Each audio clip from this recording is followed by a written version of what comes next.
குழந்தைய நாம வளர்க்குறது அதுவே ஒரு ஆர்ட், அது ஒரு கலர். குழந்தை சேட்டை பண்ணா உடனே எடுத்து கொம்பு எடுத்து அடிக்கிறது, போட்டு அதை போட்டு அடி பின்னி எடுத்துடுறது, அதெல்லாம் வந்துட்டு ஒரு கலர் நினைக்காதீங்க. முதல்ல அடிக்கிறது தப்பு. குழந்தையும் தெய்வம் ஒன்றுன்று சொல்றதனுடைய உள் அர்த்தம் என்ன? பேரண்ட்ஸு கிட்ட முடிஞ்ச வரைக்கும் அவன் சண்டை போடுறது பேரண்ட்ஸ் கிட்ட தான். இந்த வெளியே எல்லா இடத்துலையும் போடுவாப்புல, குறிப்பா பேரண்ட்ஸுக்கு அவங்களுக்கு பிடிக்கல யாருன்னு கேட்டால் பேரண்ட்ஸு தான். நம்ம பையன் நம்ம கையை விட்டு போயிடுவான், நம்ம பொண்ணு நம்ம கையை விட்டு போயிடும். ஏங்க, கல்யாணம் பண்றதை கையை விட்டு போறதுக்கு தானேங்க. உங்க பொண்ணை கல்யாணம் பண்றதுக்கும் உங்க பையனை கல்யாணம் பண்றதும் உங்க கையை விட்டு போறது தாங்க கல்யாணம். முதல்ல அதை நீங்க புரிஞ்சுக்கணும். எப்பவுமே தெரிஞ்சுக்கிங்க. ஒரு பழமொழி இருக்கு, முன்கை நீண்டாதான் முழங்கை நீளும் அப்படின்னு. என்ன தெரியுங்களா? நாம எதையும் விட்டு கொடுக்கறதோ நாம எதையும் செஞ்சாதான் பிரச்சாரம் நமக்கு செய்வாங்க.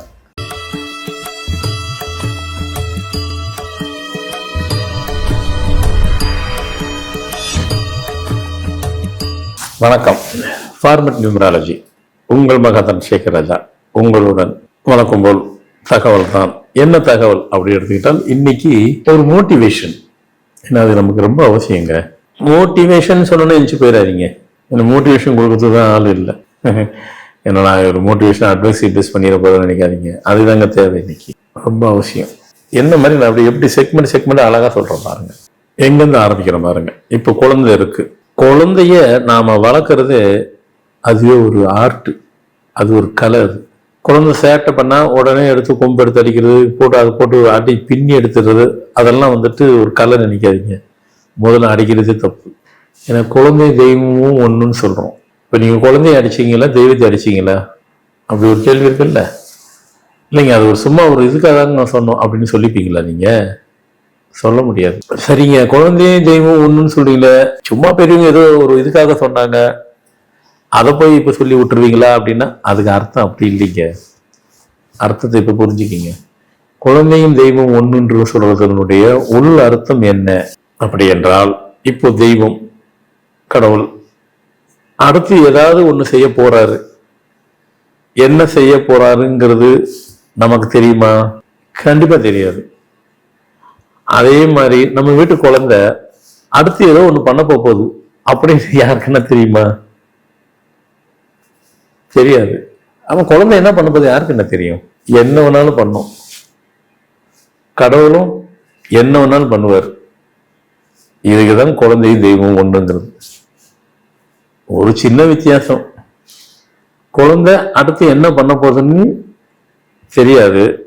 அது குழந்தை, அதுக்கு தெரியாமலே செய்யும். கடவுள் அடுத்து என்ன பண்ண போறாரு யாருக்கும் தெரியாது. ஆனா அவர் தெரிஞ்சே செய்வார். ஏன்னா கடவுள் இல்லை, அவருக்கு கரெக்டா எதை கொடுக்கறோ அவர் செய்வார். இந்த ஒரு வித்தியாசம் தான். அதுக்குத்தான் குழந்தையும் கடவுளும் ஒண்ணுன்னு சொல்றதுனுடைய நோக்கம் இதுதான், அர்த்தமும் இதுதான். அதனால குழந்தைய நம்ம ஃபர்ஸ்ட் அடிக்கக்கூடாது. அடிக்காம ஒரு குழந்தை யாருன்னா வளர்க்க முடியுமா அப்படின்னு ஒரு கேள்வி. நான் முதல்ல சொல்லிட்டேன், இது மோட்டிவேஷன். அதனால இதை யூடியூப்ல பார்க்கும்போது அப்படின்னு சொல்லிட்டு இதை ஆஃப் பண்ணிட்டு வேற எதுவும் பார்த்தீங்கன்னு வச்சுக்கிங்க, குழந்தைய வளர்க்க தெரியாம வளர்த்துருவீங்க. நாளைக்கு அந்த குழந்தை உங்க கண்ட்ரோல் இல்லாம போயிடும். உங்க குழந்தைங்க உங்க கண்ட்ரோலோடு இருக்கணும். அதுக்கு தான் மோட்டிவேஷன். அப்ப என்ன பண்ணணும்? உங்க குழந்தைக்கு அடிக்கிறேன்னு சொல்லணும். அடிக்கவே கூடாது. கொம்பை இடணும், கொம்பை எடுத்து வச்சுக்கிடணும். கொம்பால் அடிக்கவே கூடாது. அதுங்க பெருசானது வரைக்கும் இப்படியே தான் வண்டியை நீங்க ஓட்டணும். அதுங்க கடைசியாக இருக்குது. அதுங்க அப்புறம் கடைசியாக சொல்லும், ஆனா நீ என்ன அடிக்கிறேன்னு அவங்க அம்மாவை கேட்கும். ஒரு நாள் கூட என்ன அடிச்சது இல்லையா, அதான்டா சிரிச்சுக்கிட்டே சொல்லிட்டு விட்டுருணும். ஆனா நானும் பார்த்துக்க, ஒரு நாள் நீ அடிச்சது இல்லை அப்ப சொல்லாது, குழந்தையில சொல்லாது, பெரிய பிள்ளை ஆயிருங்க இல்லையா, அப்ப சும்மா ஜோவியலா பேசுங்க. ஒருவேளை உங்க பையனே குழந்தைய பெரிய பையனாகி பெரிய ஆளாகி கல்யாணம் பண்ணிட்டு அது குழந்தை வரும் பாத்தீங்களா, அப்ப சொல்லுவாங்க, இந்த பாட்டி அடிக்கிறேன்னு சொன்னாங்களே, எனக்கு கடைசி வரைக்கும் அடிக்கலடா என்ன அப்படிம்பாங்க. பரவாயில்ல, சொல்லிக்கிட்டோம். ஆனா உங்க பையன் பதப்படுத்தப்பட்ட ஒரு பையனா இருப்பான், பக்குவப்பட்ட ஒரு பையனா இருப்பான் எல்லா விஷயத்துலயும். காரணம் தெரியுமா? நீங்க அடிக்கல, அடிக்காம வளர்த்தீங்க, ஆனா பயம் காமிச்சு வளர்த்தீங்க. என்ன பயம்? அடிப்பேங்கிற பயம் காமிச்சு. அதனால குழந்தைய அடிப்பேன், அடிக்க போறேன், அடிச்சேன்னா என்ன ஆவற பாரு, அதை பண்ணிடுவேன், காலத்திரியுவேன், முக்கத்திரியும் எல்லாம் சொல்லுங்க, நீங்க என்ன சொல்லிக்கிங்க. ஆனா கடைசி செய்யாதீங்க. அதை இப்ப நான் சொல்றதை நீ படிக்கணும். நான் சொல்றது இந்த சேட்டை வேணும் எப்படிலாம் சொல்லுங்க. சொல்லு, கொம்பு கையில வச்சுங்க. அடிக்கூடாது. அடிப்பேன், அடிக்கக்கூடாது. அவன் அந்த பயத்திலேயே கடைசி வரைக்கும் இருக்கணும். நீங்க 4 வாட்டி அடிச்சிட்டீங்கன்னா 5வது வாட்டி என்ன அடிக்க தானே போறேன் அடிம்பாவும். குட்டி குழந்தையா இருக்கும்போது. கொஞ்சம் பெருசாச்சுன்னா தப்பெல்லாம் பண்ணிட்டு மிஞ்சி போனா அடிதானே வாங்க போற. அடி வாங்கறதுக்காக போய் பேசுவான். தான் மேலே அடி விழுந்துடும். அப்புறம் அந்த குழந்தை யூஸ் இல்லாமல் குழந்தையா போயிடும். அதில் தான் நிறைய பேர் தப்பு பண்ணுறீங்க. நீங்கள் நினச்சிப்பீங்க அடித்து பயம் காமிச்சு வளர்த்தாதான் நல்லா வருவான். அடித்து பயம் காமிச்சு ஒரு குழந்தை நல்லா வளர்ந்தது சரித்திரமே கிடையாது. இப்படி வேணால் நடந்திருக்கும். நான் சொல்கிறேன், இப்போ நீங்கள் செக் பண்ணி பாருங்கள். அதிகப்படியாக அடித்து அடித்து அடித்து ஒரு கட்டத்தில் அவன் பயந்தவங்களையாக ஒன்று இருப்பான், இல்லைன்னா நேருக்கு மாறாக இருப்பான், வேற மாதிரி இருப்பான். இல்லைன்னாக்கா எதை சொன்னாலும் ஒரு மாதிரி பதட்டத்தோடு இருப்பான். மொத்தத்தில் பையனாகவே இருக்க மாட்டான். உங்கள் வீட்டு பையன் நீங்கள் தான் வளர்க்க வேண்டிய ஒரு முறை இருக்கு. சில பேர் என்ன பண்ணுவாங்க, அவங்க அப்பா பேரை சொல்லியே பயம் காமிச்சிட்டு கடைசியில் அவங்க அப்பா பார்த்தே அவன் பயப்படுவான். ஆனால் தப்பு பார்த்தா அவன் தான் அதிகமாக பண்ணுவான். பயந்த மாதிரியே இருப்பான். பெரிய பிள்ளை ஆனதுக்கு அப்புறம் சொல்லுவான். ஏன்னா சொன்னாக்கா அவர் அடிச்சிருவாரு. எப்போ இவனுக்கு 25 வயசு இருக்கும், இப்போ எங்கேருந்து அடிக்க போறாரு, இருந்தாலும் அவனுக்கு பயம். அதனால பிள்ளைங்களை அடிச்சு வளரக்கூடாது. அடிப்பேன்னு சொல்லணும், வளர்க்கணும். கடைசி வரைக்கும் அடிக்கக்கூடாது. அவ்வளவுதான். இது குழந்தைக்கு. அடுத்த பருவம் டீனேஜ் பருவம். ஆமாங்க, டீனேஜ் பருவம் வந்து ரொம்ப ஒரு ஒரு குருஷிலான ஒரு இது எல்லாத்துக்கும். அந்த பருவத்தில் வந்து பார்த்தீங்கன்னாக்கா கடவுள் வந்தால் காட்டு விடுவோம். உங்கள் பேரண்ட்ஸு கிட்ட முடிஞ்ச வரைக்கும் அவன் சண்டை போடுறது பேரண்ட்ஸு கிட்ட தான். இல்லை வெளியே எல்லா இடத்துலையும் போடுவாப்புல. குறிப்பாக பேரண்ட்ஸுக்கு அவங்களுக்கு பிடிக்கல யாருன்னு கேட்டால் பேரண்ட்ஸு தான் அம்மா. அவங்க செய்யறதெல்லாம் பேரண்ட்ஸுங்கிறது அவனுக்கு அப்போ தெரியாது, பிற்காலத்தில் தெரியும். அவன் பிற்காலத்தில் தெரியும் போது பார்த்துக்கலாம். இப்போதைக்கு டீனேஜில் உங்களை வம்புக்குன்னே பண்ணுவாப்புல, வம்புக்குன்னே பேசுவாப்புல, வம்புக்குன்னே செய்வாப்புல.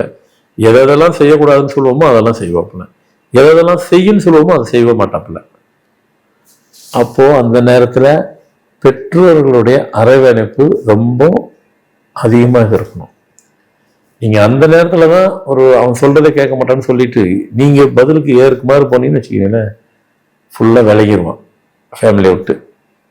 அப்படி போயிட்டு போகும்போதுதான் தவறான பாதைக்கு போயிடுவாங்க. அதுங்க டீனேஜ் குரூஷியலானது, ரிஸ்கானது. எல்லாத்துக்கும் நடக்கும். மனுஷனா பிறந்த அவ்வளவு பேருக்கும் அது ரொம்ப முக்கியம். நீங்க அப்ப கோட்டை விட்டுட்டு அப்புறமா பின்னாடி போய் பிடிச்சலாம் நினைக்காதீங்க. அதுல நிறைய பேர் எஸ்கேப் ஆகிறதுக்கு கஷ்டம், தவறான வழிக்கு போயிடுங்க. ஆமா, வாய்ப்பு இருக்கு. ஏன்னா அந்த நேரத்துல டிசிஷன் எடுக்க தெரியாது. கடவுள் இருந்தால் கடவுளை காட்டும்பாங்க. நீ பார்த்திருக்கியா, அவன் கேட்கறதெல்லாம் நமக்கு நியாயமா படுற மாதிரி இருக்கும். ஆனா தப்பு தப்பா தான் பேசுவாங்க, தப்பு தப்பா தான் செய்வாங்க. கரெக்டா சொல்ல ஏடாகுடமாவே பண்ணுவாங்க, ஏடாகுடமாவே பேசுவாங்க. அந்த வயசு அப்படி. அதுக்கப்புறம் அதுங்க டீனேஜை கலந்துருச்சுன்னா அது ஒரு நிலைக்கு வந்துடுவாங்க. அது கடக்கிறதுக்குள்ளதான் அவங்கள ஒரு வழி பண்ணிடும். எல்லாத்துக்கும் உண்டு. டீனேஜில் மாட்டி எஸ்கேப் ஆகுறது ரொம்ப கஷ்டம். அந்த நேரத்துல தான் சாதுவா பேரண்ட்ஸுங்க ரொம்ப கேர்ஃபுல்லாக ஹேண்டில் பண்ணணும். உங்களை முதல்ல நீங்க சரி பண்ணிக்கணும். என்ன சரி பண்ணிக்கணும்? பசங்களை நம்ம கை மீறி போகாத அளவுக்கு நாம முதல்ல பக்குவப்பட்டுணுன்ட்டு அந்த சரியா அவ்வளவுதான். மோட்டிவேஷன் சும்மா சின்ன சின்னது தாங்க. நான் பெரிய கதைலாம் சொல்ல மாட்டேன், பயப்படாதீங்க. உங்களுக்கு தெரியாதது நீங்க கிடக்காதது நான் உங்களுக்கு சொல்லிக் கொடுக்க போறேன். என்ன நாம இதெல்லாம் சரியாக முறையா செய்யாததுனால ஃபேமிலியில சில விஷயங்கள்லாம் கோட்டையை விட்டுட்டு அது எல்லா கிளாஸ்லயும் ஒரு இந்த கிளாஸ் அந்த கிளாஸ் ஒவ்வொரு கிளாஸ் இருக்கு இல்லையா, ஒவ்வொரு கிளாஸ்லயும் தவறு நடந்தது. அவங்களால பிடிக்கவே முடியல, அவங்களால திருத்தவும் முடியல, திருந்தவும் முடியல, விட்டுட்டும் ஒன்றும் பண்ண முடியாது. குழந்தைங்களை எதுக்கு நம்ம வச்சிருக்கிறோம்? நாளைக்கு அவங்க நம்மளுக்கு சம்பாரிச்சு சாப்பாடு போடுவாங்க அப்படிங்கிறது அது கடைசி கட்டம். முதல் கட்டம் அவங்களை சரி பண்ணி வளர்த்து விட்டுறணும். முதல்ல அவங்கள காப்பாற்றிக்கிட்டோம், அப்புறம் பேரண்ட்ஸை காப்பாற்றுறதெல்லாம் அப்புறம் வச்சுக்கிறோம். அதை முதல்ல செய்யட்டும். அந்த டீனேஜில் சரியா இல்லாதனால அதையே அவங்களால பண்ணிக்க முடியாதுன்னு எவ்வளோ பேர் இருக்காங்க. அது முடிஞ்சிருச்சா? அதாவது வழக்கமாக படிக்கிறது, வேலைக்கு போகிறது, பிஸ்னஸ் பண்ணுறது, நான் அதுக்குள்ளேயே போகல. அதெல்லாம் நீங்கள் பார்த்துக்கிறீங்க. இந்த இது முக்கியன்றது நேர திருமணத்துக்கு வந்துடும். ஆமாம், மற்றெல்லாம் நீங்கள் பார்த்துக்கிறீங்க. எதுக்கு நான் அதுக்குள்ளே வரணும்? அதுதான் உங்களுக்கு தெரியுமே. திருமணத்துக்குள்ளே வரும். திருமணம் பண்ண போகும்போது இங்கே என்ன அட்வைஸ் பெருசாக பண்ணிட போகிறோம்னா சிம்பிள் தான். பையனுக்கு பேரண்ட்ஸு, பொண்ணுக்கு பேரண்ட்ஸு. இன்னைக்கு உள்ள காலகட்டத்துக்கு 2 பேருக்குமே இந்த ஃபீலிங் இருக்குது. என்ன ஃபீலிங் வந்துட்டுன்னா இன்செக்யூரிட்டி. அப்படின்னாக்கா அவங்களுக்குள்ளேயே ஒரு இன்செக்யூரிட்டி, என்ன சொல்றது, அவங்களுக்குள்ளே ஒரு தனக்கு ஒரு செக்யூரிட்டி இல்லையே. நம்ம பையனை விட்டுட்டாக்கா, நம்ம பொண்ணை விட்டுட்டா செக்யூரிட்டி இல்லையன்ட்டு இவங்க சுயநலத்துக்காக அவங்க பிள்ளைங்க, ஆம்பளை பிள்ளையோ பொம்பளை பிள்ளையோ இவங்க கண்ட்ரோல வைக்கணும்னு வைக்கிறதுனால இதனுடைய பாதிப்பு வாழ்ற காலத்துல அவங்க வாழாம போயிடுறாங்க. இவங்களுடைய இன்செக்யூர்னால இவங்க சுய லாபத்துக்காக விட்டுறாங்க. அது பற்றி இவங்களே தெரியல. அது நம்ம பையன் நம்ம கையை விட்டு போயிடுவான், நம்ம பொண்ணு நம்ம கையை விட்டு போயிடும். ஏங்க, கல்யாணம் பண்றதை கையை விட்டு போறதுக்கு தானுங்க. உங்க பொண்ணை கல்யாணம் பண்றதுக்கும் உங்க பையனை கல்யாணம் பண்றதும் உங்க கையை விட்டு போறது தாங்க கல்யாணம். முதல்ல அதை நீங்க புரிஞ்சுக்கணும். உங்க கூட இருக்கிறதுக்கு எதுக்கு கல்யாணம் பண்றீங்க? உங்க கையை விட்டு போறது தான் கல்யாணமே பண்றீங்க. அப்புறம் எதுக்கு இந்த வார்த்தை வருது? ஒரு கால் கட்டு போடணும்னு எதுக்கு சொன்னது? அதுக்கு தான் கால் கட்ட போட்டுவிட்டு அங்க போயிருக்கு. சரிங்க, அப்போ எங்க நிலைமெல்லாம் என்னத்துக்கு அப்படின்னு சில பேர் கேள்வி உள்ள வரும். எப்படி பேரண்ட்ஸுங்களுக்கு எங்க அவ்வளோ கஷ்டப்பட்டு படிக்க வச்சோம், எங்களை விட்டுட்டு போறதுக்காக நீங்களும் அந்த அட்வைஸ் பண்றீங்க. நீங்க உங்களை நல்லா புரிஞ்சுக்கணும். நீங்க டீனேஜ்ல கரெக்டா வளர்த்தீங்கன்னு பார்த்தீங்க இல்லையா, அந்த பசங்க வளரும் போதே ஸ்ட்ரீம் லைன் ஆகி வளருது இல்லைங்க இல்லையா, அது எப்படிங்க உங்களை விட்டுட்டு போவோம்? இப்ப புரியுதா உங்களுக்கு? டீனேஜ்ல உங்க பிள்ளைங்களை நீங்க தானுங்க வளர்த்தீங்க, எங்க பொண்ணு எங்க பையனு. இப்ப எப்படி எங்க அம்மா அப்பா இல்லைன்னு சொல்லிட்டு அதுங்க வளரும்? நீங்களே இங்க வளர்ப்புல கோட்டை விட்டாக்கா அதுங்களும் விட்டுருச்சு. ஒரு சிஸ்டத்தை நம்ம சரியா செய்யலைன்னா அது சிஸ்டமேட்டிக்கா கனெக்ட் ஆகாது. நீங்க இங்க செஞ்சீங்கன்னா அது அங்க கரெக்டா வரும். நீங்க இங்கேயே அது சரி பண்ணலைன்னா அங்க அது சரிவா ஆகாது. அதனால அப்படிலாம் இல்லை. கல்யாணம் பண்றீங்கன்னா இன்செக்யூர் அப்படிலாம் நினைக்கிறீங்க, கல்யாணம் பண்ணி விட்டுருங்க, அதுங்க சந்தோஷமா இருக்கட்டும். இல்லையா இன்னொரு அட்வைஸ், கல்யாணமே பண்ணே ஆகுங்க. அது தப்பு இல்லையான்னா என்ன கேட்டால் அது தப்பே இல்லை. நீங்க கல்யாணமும் பண்ண வச்சுட்டு இப்படி செய்யறதுக்கு அதுக்கு பண்ணாமலே இருந்துடலாமே. அது பாவம் இல்லையா? பாவம் தான். நான் என்ன பண்றது? உங்களுக்கு அந்த ஃபீலிங் இருக்கிறவங்க நீங்க பண்ணக்கூடாது தானே. நம்ம பிராக்டிக்கல தானே பார்க்கணும். அதனால இது ரொம்ப அவசியம். எப்பவுமே தெரிஞ்சுக்கிங்க, ஒரு பழமொழி இருக்கு, முன்கை நீண்டாதான் முழங்கை நீளும். அப்படின்னு என்ன தெரியுங்களா? நாம எதையும் விட்டு கொடுக்கறதோ நாம எதையும் செஞ்சாதான் பிரத்தியார் நமக்கு செய்வாங்க. ஒன் வே மாதிரியே இருக்கக்கூடாது, ஒரு வழி பாதை மாதிரி எனக்கு தான் செய்யணும். பிரத்தியார் நான் தான் அப்படி பேசுவேன், நான் தான் அப்படி நடந்து வைப்பேன், ஆனா பிரத்தியார் அப்படி இருக்கக்கூடாதுன்னு அது ஆகாது. ஒன் வேல நீங்க பிரயாணம் பண்ண பிறகு என்ன பிடிச்சி வச்சுக்கிடுவாங்க, மாட்டிக்கிறீங்க. இதுல நீங்க மாட்டிக்கிறீங்க வாழ்க்கையில. அல்டிமேட்டா அதுக்கு என்ன இருக்கு? அபராதம்னு ஒண்ணு உண்டு. ஒன் வேல போனா அபராதம். வாழ்க்கையில ஒன் வேல போனீங்கன்னா இங்கே அபராதம் தான். அந்த அபராதம் தாங்கலாம், இது தாங்க முடியாது. நடந்துதான் ஆகும், கடந்துதான் ஆகும். அதனால நம்ம எந்த ஒரு விஷயமும் தங்களோட சுயநலத்துக்காக நீங்க எதை செய்யறீங்களோ அது உங்களை பாதிக்கத்தான் செய்யும். இப்படி சொல்லி முடிக்கிறேன். எப்படி வாழ்க்கைங்கிறது கல்யாணம் பண்றதுக்கு முன்ன வரைக்கும் வைங்களேன், ஆம்பளை பிள்ளைங்களோ பொம்பளை பிள்ளைங்களோ எல்லாம் ஒண்ணு தானே. முதல்ல ஆம்பளை பையன் எடுத்துக்கிறோம். கல்யாணத்துக்கு முன்னாடி அவங்க அம்மாவை தேவையில்லாம அனாவசியமா அவன் திட்டிக்கிட்டே இருக்கிறான்னு வைங்களேன். ஒரு பையன் கல்யாணம் ஆனதுக்கு அப்புறம் அவனுக்கு எப்படி தெரியுமா நடக்கும்? வரப்போற பொண்டாட்டி அவனும் திட்டிக்கிட்டே இருக்கும். இதாங்க வாழ்க்கை. இதுல புரிஞ்சிருக்கும்னு நினைக்கிறேன். ஏன்னா நீங்க எதை முன்னாடி செய்றீங்களோ முன் செய் வினை பின் செய் உங்களுக்கு அதான் நடக்கும். இது ஒரு பாயிண்ட். இன்னொரு பாயிண்ட், கல்யாணத்துக்கு முன்னாடி உங்களுக்கு பொங்கல் பிடிக்கல அப்படின்னு வைங்க. ஆம்பளை பசங்களாம் வச்சுக்கிடுவோம், அப்படியே மாத்திக்கிடுவோம். பொங்கலும் பிடிக்கல அப்படின்னு வைங்க.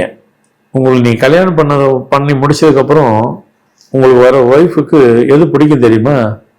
பொங்கல் தான் பிடிக்கும்னு சொல்லும்.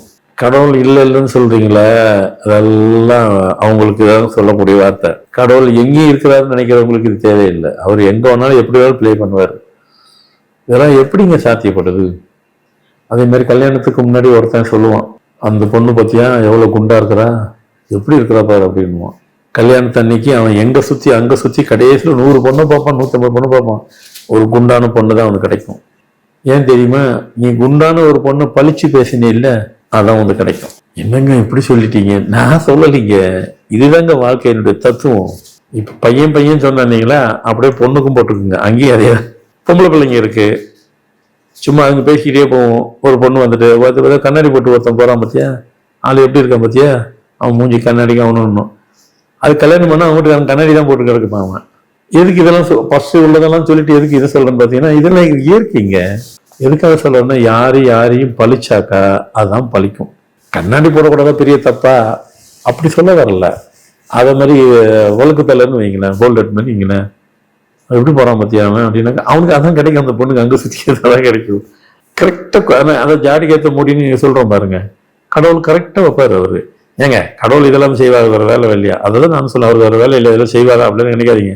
அவருக்கு வேலையை இதான் செய்வாருன்ற நான். நீங்க நினைக்கிற மாதிரி அவருக்கு வேற வேலையை செய்ய மாட்டாரு அப்படின்னு நினைக்காதீங்க. கண்டிப்பா செய்வாருன்ற நான். நடக்குதா இல்லையான்னு பாருங்க.